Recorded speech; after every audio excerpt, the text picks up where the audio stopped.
नहमदुहु व नुसल्ली अला रसूलिहिल करीम अम्मा बाद फ़अऊज़ु बिल्लाहि मिनश शैतानिर रजीम बिस्मिल्लाहिर रहमानिर रहीम लौ अंज़लना हाज़ल क़ुरआन अला जबलिन लरअयतहु ख़ाशिअन मुतसद्दिअन मिन ख़श्यतिल्लाह वक़ाल अन्नबिय्यु सल्लल्लाहु अलैहि वसल्लम खैरुकुम मन तअल्लमल क़ुरआन व अल्लमह सदक़ल्लाहुल अज़ीम व सदक़ रसूलुहुन नबियुल करीम।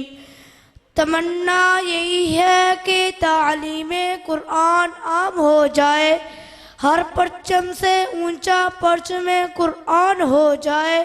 कुरान पढ़ने वालों के अंदाज निराले होते हैं, होठों पे तिलावत होती है, आँखों में उजाले होते हैं।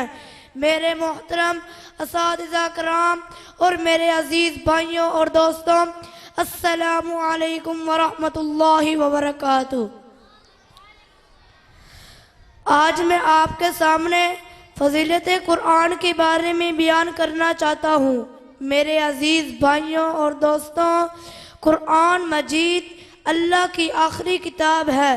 अल्लाह ताला ने इस किताब को सबसे आला करार दिया, फरमाया ज़ालिकल किताबु ला रैब फी, यही वो किताब है जिसमें किसी शक व शुबा की गुंजाइश नहीं है।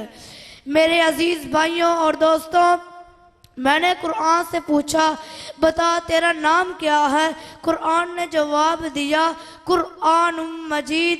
मैंने कुरान से पूछा, तेरी ज़बान क्या है? कुरान ने जवाब दिया, बिलिसानिन अरबिय्यिम मुबीन, मेरी ज़बान अरबी है। मैंने कुरान से पूछा, तेरी हिफाजत की क्या गारंटी है? कुरान ने जवाब दिया, इन्ना नहनु नज़्ज़लना ज़िक्रा व इन्ना लहू लहाफ़िज़ून, मेरी हिफाजत का जिम्मा खुद अल्लाह ताला ने लिया है। मैंने कुरान से पूछा, तू कहाँ रहा? कुरान ने जवाब दिया, फ़ी लौहिम महफूज, मेरा मस्कन लोहे महफूज है। मैंने कुरान से पूछा, तुझे कौन लाया? कुरान ने जवाब दिया, नज़ल बिहिर रूहुल अमीन। मैंने कुरान से पूछा, बता तू किसकी तरफ से आया? कुरान ने जवाब दिया, नुज़्ज़िला अला मुहम्मद। मैंने कुरान से पूछा, तू किसकी तरफ से आया? कुरान ने जवाब दिया, तंज़ीलुम मिर रब्बिल आलमीन। मैंने कुरान से पूछा, तू किस रात में आया? कुरान ने जवाब दिया, इन्ना अंज़लनाहु फ़ी लैलतिल क़द्र। मैंने कुरान से पूछा, तू क्यों आया? कुरान ने जवाब दिया, हुदल लिन्नास खैरुकुम मन तअल्लमल क़ुरआन व अल्लमह, तुम में बेहतरीन शख्स वो है जो कुरान करीम को सीखे और दूसरों को सिखाए।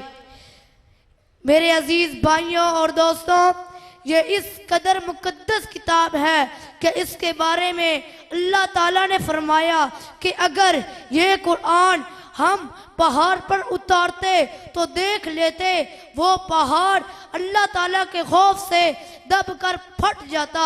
ये कुरान वो रास्ता बताता है जो सबसे सीधा है और ईमान वालों को खुशखबरी सुनाता है। इस्लाहे आलम का बस सामान होना चाहिए, इस्लाहे आलम का बस सामान होना चाहिए, सबका दस्तूर अमल कुरान होना चाहिए।